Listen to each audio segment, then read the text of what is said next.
एक अच्छी आदत डाल लीजिए, ये जीवन में बहुत ज़रूरी रहती है। परीक्षा की दृष्टि से नहीं, जीवन की दृष्टि से भी ये बहुत ज़रूरी रहती है कि एक डायरी की आदत डाल लीजिए और उस डायरी में रोज़ाना आप लिखना शुरू कर दीजिए कि रोज़ आप कितना पढ़ रहे हो, रोज़ाना आप कितना पढ़ रहे हो। और उस पढ़ने को किस प्रकार लिखोगे आप कि जब आप पढ़ने बैठे तब उसमें समय नोट कीजिए, और जब खड़े हो रहे हो, जैसे ही आप वहाँ से खड़े हो जाते हो, डायरी में समय नोट करके फिर ही खड़े हो। समय नोट करने में बहुत समय नहीं लगता। बैठते 9:45, ठीक है जी, पढ़ने बैठ गए, खड़े हुए, हाँ जी 1:45 खड़े हुए, तो इससे आपको पता चलेगा कि आप कितना पढ़ रहे हो। मैंने देखा है कि बहुत से जो विद्यार्थी होते हैं वो ये सोचते हैं, घर पर रहते हैं, पढ़ रहे हैं, और ये सोचते हैं कि हम लोग बहुत पढ़ रहे हैं, पूरा दिन पढ़ते रहते हैं, लेकिन वो अपना समय कहाँ बर्बाद कर देते हैं कि फ़ोन देखने लगे। अब उनको पता ही नहीं है कि 1 घंटा कब लग गया। चाय पीने लगे, उनको पता ही नहीं लगा कि चाय पीने में उन्होंने 1 घंटा लगा दिया। वो नीचे गए या मिलने के लिए गए या मम्मी आ गए, पापा आ गए, बात लग गए। अब वो पढ़ तो रहे थे, कुर्सी पर बैठे थे, किताब उनके हाथ में थी, लेकिन मम्मी पापा या कोई दोस्त आ गया, उसके साथ घंटा लगा दिया, 2 घंटे लगा दिए, पता ही नहीं चला। लेकिन वो काउंटिंग में क्या रखते हैं कि हाँ सारा दिन से मैं पढ़ ही रहा था, हाँ सारा दिन से मैं पढ़ ही रहा था। लेकिन वास्तव में जब वो हम शाम को जब उसका कैलकुलेशन करते हैं, जोड़ करते हैं, तो हमें पता चलता है कि हम तो खुद तो ये सोचते हैं कि पूरा दिन पढ़ रहा था। इसका मतलब ये है कि सुबह 6 बजे उठा था, रात को 10 बजे तक पढ़ रहा था, तो इसका मतलब ये हो गया कि 6 12 और 4 16, लगभग 16 घंटे पढ़ा हूँ, और 2-4 घंटे इधर उधर कोई बात की होगी, इस तरह से लगभग मैं 12-13 घंटे पढ़ लिया हूँ। लेकिन ऐसा नहीं होता। जिस दिन आप लिखना शुरू कर दोगे उसी दिन आपको पता चलेगा कि वास्तव में आपने कितने घंटे पढ़ाई की है। आपको बता देना चाहता हूँ कि 15-15 मिनट, 10-10 मिनट करते हुए भी आप दिन में 5-7 घंटे व्यर्थ गवा देते हो। और जब ये समय लिखना प्रारंभ करोगे तो आपके जैसे ही आपके मम्मी पापा भाई बंधु कोई भी आएगा तो उसी वक्त आपको ये ध्यान में रहेगा कि आपने कितना समय बर्बाद किया है, और भविष्य में आप वह समय बर्बाद नहीं करोगे और उस समय की पूर्ति करने का प्रयास आप अवश्य करोगे। तो ये आप अपने जीवन में ध्यान रखना है। और एक बात अवश्य ध्यान में रखनी है कि जो विद्यार्थी होते हैं उनको खुश रखने का उनका उत्तरदायित्व नहीं होता। न इस संसार के अंदर कोई भी व्यक्ति सभी को खुश रख सका है और न कभी खुश रख सकेगा। आप चाहे कितने ही एफर्ट कर लीजिए, कितने ही प्रयास कर लीजिए, आप कभी भी सभी को खुश नहीं रख सकते।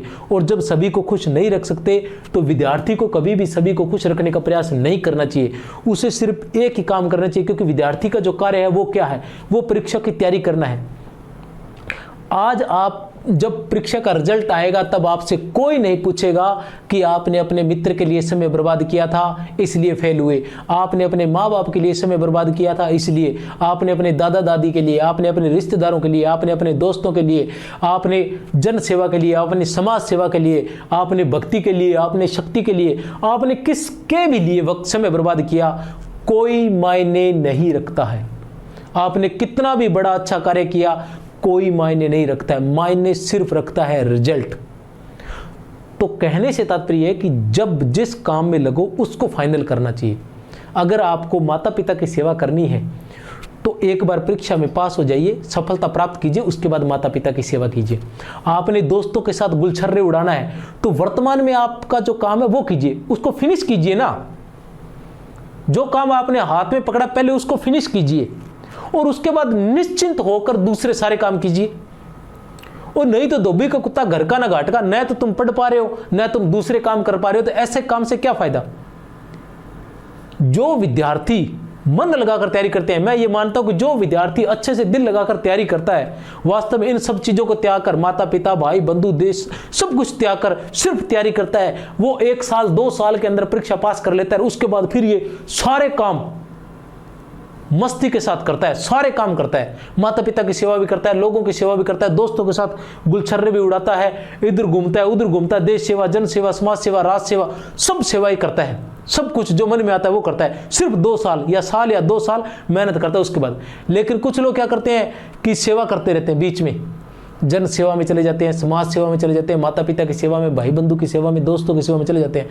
वो न तो उनकी सेवा काउंटिंग में आती है न उनकी, और वो फिर 1 साल 2 साल 4 साल 5 साल 10 साल सालों साल वो लगे रहते हैं। आखिर में रिजल्ट क्या रहता है, ना तो सेवा वाला फल मिलता है उनको, क्योंकि वो भी कहते हैं कि आता नहीं था, पढ़ता रहता था 24 घंटे, ये तो हमारे पास तो कभी आया नहीं। न तो वो दोस्त रहते हैं, ना उधर कोई सेवा हो पाती है और ना इधर परीक्षा में पास हो पाते हैं। इसलिए मेरा यही मानना है कि अपने मन को कंट्रोल में कीजिए, कठोर कर लीजिए, ना कहना सीख लीजिए और एक बार सिर्फ दिल में ठान लीजिए कि मुझे किसी से कुछ लेना देना नहीं है। मैंने एक बार ये काम करना है, उसके बाद जो भी नाराज होगा सबको मना लूंगा। तो इस तरह से लक्ष्य के प्रति दृढ़ निश्चय हो जाइए और सोच लीजिए कि मैं अब एक बार वरिष्ठ अध्यापक या जिस परीक्षा की मैं तैयारी कर रहा हूं, जब तक तैयारी कर रहा हूं तब तक मैं केवल तैयारी ही करूंगा। इसके अलावा मैं इधर उधर कहीं भी देखने वाला नहीं हूं, अन्य कोई काम करने वाला मैं नहीं हूं।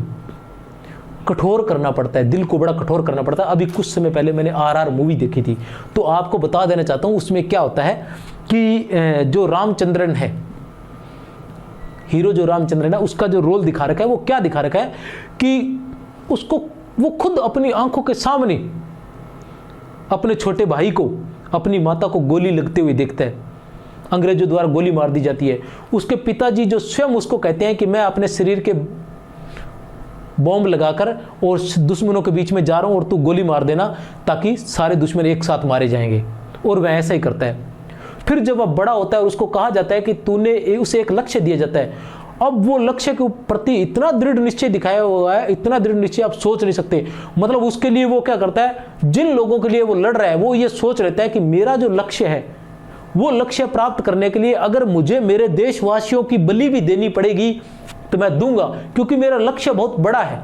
और उस लक्ष्य से अगर 100 लोगों की बलि देने के बाद लाखों लोग अगर बचते हैं, 100 लोगों की बलि देने के बाद अगर लाखों लोगों का भविष्य या करोड़ों लोगों का भविष्य बचता है, भविष्य बनता है, तो मुझे उन 100 लोगों की बलि देनी है, इतना दृढ़ निश्चय। और वो देता है और आखिर में उस लक्ष्य को प्राप्त करता है। बहुत ही जबरदस्त दृढ़ निश्चय और मतलब शानदार दिखा रखा था लक्ष्य के प्रति एकाग्र। तो ऐसी एकाग्रता हम में भी होनी चाहिए, क्योंकि अगर आप कुछ बन गए, मानो मैं वरिष्ठ अध्यापक की तैयारी कर रहा हूं, मेरी बड़ी इच्छा होती है कि मैं मेरी माता पिता की सेवा करूं, मेरी बड़ी इच्छा होती है कि मैं अपने दोस्तों के काम आऊं, मेरी बड़ी इच्छा होती है कि मैं जन सेवा करूं।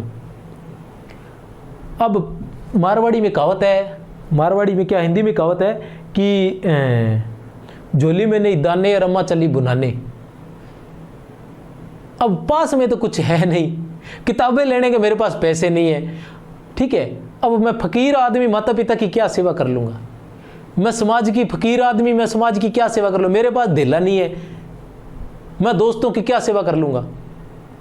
तो अगर मेरे मन में ये इच्छा है कि मैं माता पिता की सेवा करना चाहता हूं, मैं दोस्तों के काम आना चाहता हूं, मैं समाज सेवा करना चाहता हूं, मैं देश सेवा करना चाहता हूं, तो उसके लिए मुझे मेहनत करनी चाहिए डट कर कि हाँ मैं लगूंगा, मैं फर्स्ट ग्रेड बनूंगा, मैं सेकंड ग्रेड बनूंगा, मैं असिस्टेंट प्रोफेसर बनूंगा, और जब मैं असिस्टेंट प्रोफेसर बन जाऊंगा या मैं व्याख्याता बन जाऊंगा तो मेरी जो भी सैलरी आएगी उससे मैं अपने दोस्तों के साथ मस्ती करूंगा, अपने दोस्तों के काम आऊंगा, मैं समाज सेवा भी करूंगा, उसका कुछ हिस्सा मैं समाज के नाम दान करूंगा और अपने माता पिता को अच्छी से अच्छी सुविधाएं प्रदान करूंगा, अपने बच्चों को अच्छी शिक्षा प्रदान करूंगा और शिक्षा से संबंधित देश सेवा के लिए बहुत अच्छे अच्छे कार्य करूंगा उन पैसों से।